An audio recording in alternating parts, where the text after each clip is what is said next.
Hey, what is going on guys? RvzStealth here, and in today's video I'm going to be giving you guys my opinion on the best AD carries for Season 5 patch 5.12.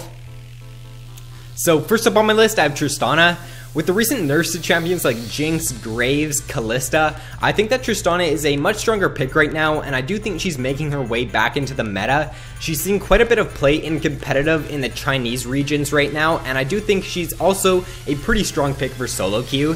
So pros to Tristana are she's got one of the strongest late games in the game because her passive, every time you level up as Tristana, you gain extra range on your auto attacks, which makes her just a really strong scaling AD carry, and it just allows her to sit back and deal a ton of damage in team fights while being really safe. She's also got self-peel with her ultimate and a gap closer on her W, which makes her one of the safest AD carries in the game. The attack speed storage she's got on her Q is also really good for pushing down towers or just getting a load of damage off in team fights. She's also got a pretty strong level 6 burst because if you can get your E on the opponent and auto attack them a few times and use your ultimate, the burst damage that you get with Tristana is actually pretty good. A few cons to Tristana is that she does push lane out with her E, and her W is also a bit clunky to use. Next up on my list I have Vayne. So Vayne is one of the strongest late game AD carries in the game. She is a little bit harder to play, but if you do know how to play Vayne correctly, then you can just carry games really hard with her because her damage come late game is just absolutely insane, and she can just shred tanks as well with the true damage from her W and the Blade of the Ruined King. So some pros to Vayne are she's one of the strongest duelists for AD carries in the game because say if a Master Yi is running at her, if she can condemn the Yi into a wall, she can just burst him down before he can even get out of the condemn most of the time. She's also got that true damage on her W, which is really nice for shredding down those tanks. The dash on her Q is also pretty good for the laning phase and just staying very mobile. If you're playing against someone like a Thresh or a Blitzcrank, it's going to be really hard for them to hook you in the laning phase as long as you stay behind minions, because unless they thread a hook through a minion, if you've got your dash and if you're staying behind the minions, it's just going to be really hard for you to get caught out. She's also great with Alistar because Alistar, his CC is quite a long duration, and that just allows Vayne to tumble in and condemn the opponent into the wall. So Alistar just allows Vayne to line up an easy condemn when you're in the laning phase or in team fights as well. A few cons to Vayne is that she is weaker to play in my opinion, and she is also harder to play. A few people might disagree with me, or a lot of you guys might disagree that she's harder to play, but personally it took me around like 50 games to feel comfortable playing Vayne because her condemn, it definitely isn't the easiest ability to use, and you do need to get used to lining that up and knocking the opponents into the wall, because I can't even count how many times like I just condemn the opponents away from me rather than into the wall when I started playing as Vayne. So if you haven't played Vayne in normal games, I would definitely recommend doing that before heading into ranked. Next up on my list I have Jinx. Jinx is also one of the strongest late game AD carries in the game. She's a really snowbally AD carry as well, so if you can get ahead in the laning phases Jinx, you can just start to deal a ton of damage and just snowball the game from there. The long range on her auto attacks is also really nice for just staying really safe in team fights, and also for poking down your opponents in the laning phase. She's got great cleanup potential as well with her passive, and her crowd control is actually quite strong for an AD carry with her E and her W. Her global ultimate is really good as well for just finishing off those low health targets before they get away. She's also one of the strongest tower pushers in the game because of the attack speed storage she has with her Q. Her late game is one of the strongest in the game, like I touched on before, because the damage that she just has from her AoE auto attacks is really good, and she can just sit back and just deal a ton of damage because she does have that long range on her Q. One con to Jinx is that she is immobile, so if you aren't very confident in your positioning as an AD carry, then Jinx may not be the best pick for you because it is quite easy to get caught out with her if you do not position correctly.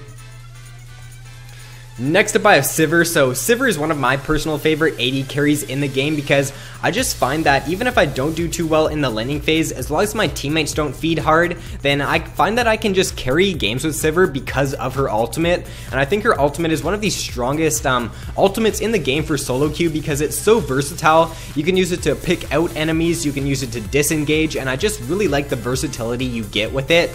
She's a pretty good laner as well because of the poke damage from her Q, and it's really hard for the enemies to engage on her because of her spell shield, so she's a really good pick against supports like Thresh, Blitzcrank, Leona, and Morgana. She can just spell shield their CC abilities, which makes her a very good pick against them in the laning phase. And she's also got one of the strongest wave clears in the game for an AD carry with her Q and her W, which makes her a really good pick for just stalling out games. And you really don't need any wave clear other than a Sivir, because if your team wants to run like a non-wave clear mid lane and a non-wave clear top laner, then it's fine doing that, because with the Sivir, the wave clear that you get with her is good enough. And she's also got pretty good poke with her Q. One con to Sivir is that she is quite vulnerable if her E and her ultimate are on cooldown, so just be careful if those aren't up, because it can be really easy to get caught out with her because of her shorter auto attack range. So number 1 on my list for patch 5.12 is Ashe. So Ashe is definitely my favorite AD carry in the game right now. I've just been spamming her in solo queue lately, and I have over like a 72% win rate with her, I think, this season. So I think she's actually one of the strongest, or I think she is the strongest AD carry in the game, because she's very strong at all stages in the game. Her early game is pretty strong. Her late game is one of the strongest for an AD carry in the game. So I just think she's an all-around very strong pick right now. So pros to Ashe are she's a very good duelist because of her ultimate and because of the attack speed steroid she has on her Q. She's also got a game-changing ultimate. If you can land this on an enemy squishy in a team fight, then you're just going to be able to burst them down before they can even get out of the stun. And her ultimate is also very good for the landing phase for just snowballing the game. Once you do hit level 6 as Ashe, and you're playing with a CC support like an Annie, a Leona, or a Nautilus, your level 6 all-in is really good, and if you can land your ultimate, then your support can just follow up with their CC, and then you're just going to be able to burst them down. She's also a kiting machine. If you know how to kite properly as an AD carry, then Ashe is definitely one of the best AD carries to kite with because of her passive. And I always like to get the kiting boots on Ashe as well, because it just enables her to stay really mobile, and it's really hard for immobile enemy champions to get on Ashe. For example, like a Nasus, I find Ashe a really good counter to Nasus because you can just kite him really hard in team fights, and if you buy a Quicksilver Sash to negate his Wither, then you can just easily kite the Nasus around and make him pretty useless. She's also one of the strongest tank killers in the game because of her Q, and the vision with her E is also pretty good for just spotting out the enemy jungler, or if you want to know where the enemy team is, if they're like starting a dragon or a baron, is just a pretty good ability. And one con to Ashe is that she is a mobile like Jinx, so if you aren't confident in your positioning as an AD carry, then Ashe may not be the best pick for you. So first up on the honorable mentions, I have Draven. Draven is one of the harder AD carries in the game in my opinion, because his Q is hard to land in team, or not hard to land, but hard to catch in team fights. So if you haven't played Draven in normal games, I would definitely recommend doing that before heading into ranked, because if you cannot catch your Q, then you are going to be missing out on a lot of damage with him. Next up on the honorable mentions, I have Kog'maw. So Kog'maw is also one of the strongest late game AD carries in the game, because the damage that he has late game with his W, dealing percentage health damage, and he usually picks up the Blade of the Ruined King, is just really good, especially in the tank meta. He is immobile though, so you do have to be good at your positioning as an AD carry for you to be most effective when playing as Kog'maw. I would definitely recommend convincing your support to play like a Janna or a Lulu, or just duo up with a buddy and play Lulu or Janna as a support with Kog'maw, because it just allows him to stay really safe in team fights, and it allows him to deal a ton of damage. Next up, I have Calista. So Calista, she is one of the harder AD carries to play in the game in my opinion, because her passive is definitely hard to use if you haven't played her before. So if you have not played her, don't go into ranked right away. She's not like a Corki or like a Jinx or a Sivir, where you can head into ranked and still do quite good with them. But Calista, due to her passive, play her in normal games before heading into ranked to get used to that. And if you are a good Calista player, you can carry quite hard, because her damage that she has with her E is just really good, and she can just do a ton of damage in team fights if she picks up the Runaan's Hurricane. So I do think that Calista is a pretty good pick if you know how to play her correctly.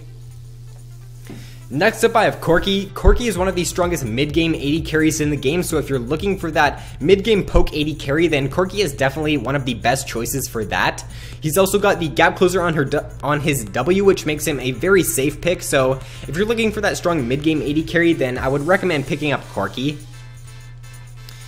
Next up I have Caitlyn. So Caitlyn is one of the strongest early game AD carries in the game, so make sure you're taking advantage of her long range in the early game by poking down those short range AD carries like Vayne and Sivir and just zoning them out of the lane, because that's what Caitlyn does best. And if you can, you just really need to have a strong early game as Caitlyn, because her mid game isn't the strongest. She kind of has a mid game trough where she doesn't really do much, so if you can have a strong early game though, then that mid game low won't be as relevant, and you can get past that mid game, because once you do get to the late game as Caitlyn, then her damage just spikes up again and she can just deal a ton of damage during team fights. So I do think that Caitlyn is a very good pick, but just make sure that you are taking advantage of her early game.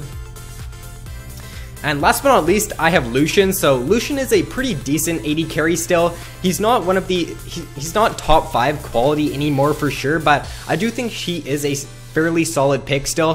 He's pretty good in the early, mid, and late game. He's not the strongest late game AD carry like a Jinx or like a Tristana is, but he is pretty good at all stages in the game. So if you're looking for a pretty consistent AD carry, then Lucien is a pretty good pick. So that is all for the video, guys. If you enjoyed, then be sure to drop a like and subscribe if you haven't already. Thank you guys so much for watching. Have an awesome day, and I will see you in my next video.